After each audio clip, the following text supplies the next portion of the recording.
ये नया भारत है जहां दंगाइयों के खिलाफ एफआईआर नहीं होते बल्कि अमन और मोहब्बत की बात करने वालों के खिलाफ एफआईआर दर्ज होता है। ये नया भारत है जहां असम का चीफ मिनिस्टर खुलेआम संवैधानिक प्रोटोकॉल तोड़कर कहता है कि मुसलमानों को इतना टॉर्चर करो कि वो राज्य छोड़ने पर मजबूर हो जाएं। वो कहता है कि अगर कोई मियां रिक्शा वाला 5 रुपए मांगो तो उसे 4 रुपए दो ताकि वो परेशान हो सके। ये हम करें बात दलीलों से तो रद्द होती है, उनके होठों की खामोशी भी सनद होती है।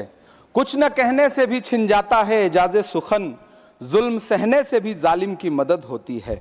इधर महामहिम सामाजिक न्याय की बात कर रही थीं और उधर उत्तराखंड के कोटद्वार में नफरती लोगों के खिलाफ एक बुजुर्ग को बचाने के लिए खड़ा हुआ दीपक, जो मोहब्बतों की रोशनी लेके खड़ा हुआ था, उसके खिलाफ कोटद्वार की पुलिस गंभीर धाराओं में एफआईआर दर्ज कर रही थी। और वो भी उस दिन हो रहा था जब उत्तराखंड के मुख्यमंत्री कोटद्वार में मौजूद थे। अपने बुजुर्गों को गाली देती है, उसके साथ प्रकृति इंसाफ करती है। आप इंदिरा जी और नेहरू को गाली देते हैं, नेहरू को छोटा नहीं कर पाएंगे। नेहरू का साथ आइंस्टीन, नेहरू का नाम आइंस्टीन के साथ लिया जाता था और आपका नाम एप्स्टीन के साथ लिया जाता है। आपको ये बात समझनी पड़ेगी। सभापति महोदय, मुझे धन्यवाद। सभापति महोदय, हम करें बात दलीलों से तो रद्द होती है, उनके होठों की खामोशी भी सनद होती है।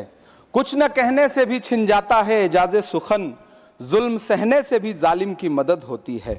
सभापति महोदय, मैं राष्ट्रपति के अभिभाषण पे अपने बात रखने के लिए खड़ा हुआ हूं।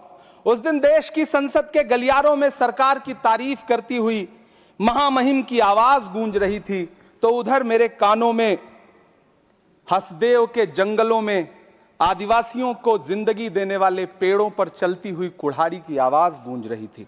सभापति महोदय, इस तरफ महामहिम के भाषण पर प्रधानमंत्री जी संसद की मेज थपथपा रहे थे और उधर उत्तराखंड की अभागी बिटिया अंकिता भंडारी के इंसाफ की आवाजें मध्यम पड़ती जा रही थीं, जो आज भी पूछ रही हैं कि आखिर वो वीआईपी कौन था जिसके लिए अंकिता भंडारी को मार दिया गया।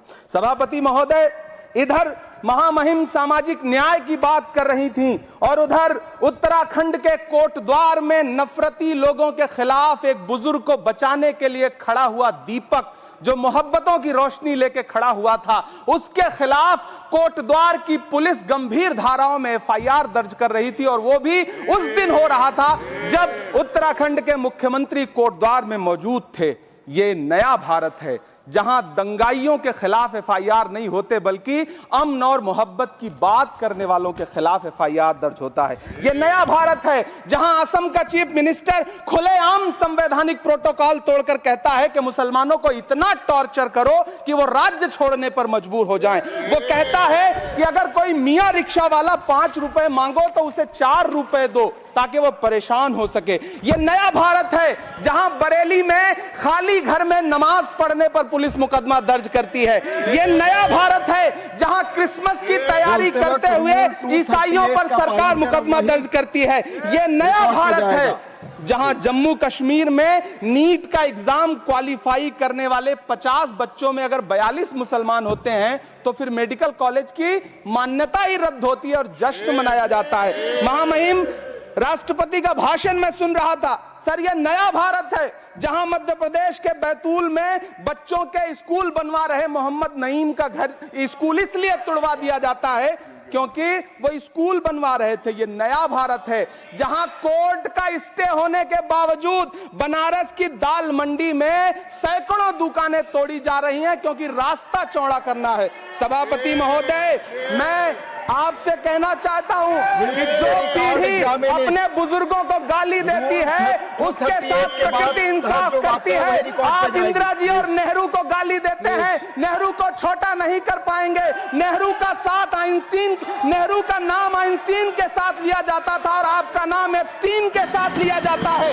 आपको ये बात समझनी पड़ेगी। सभापति महोदय, मुझे 1 मिनट बोलने दे, मुझे कंक्लूड करने दे। Doctor Sumer Singh Solanki, doctor Sumer Singh Solanki, doctor Sumer Singh Solanki, आपकी बात रिकॉर्ड पे जाएगी। डॉक्टर सुमेर सिंह सोलंकी, जो आपका समय था मैंने बोलने दिया। धन्यवाद।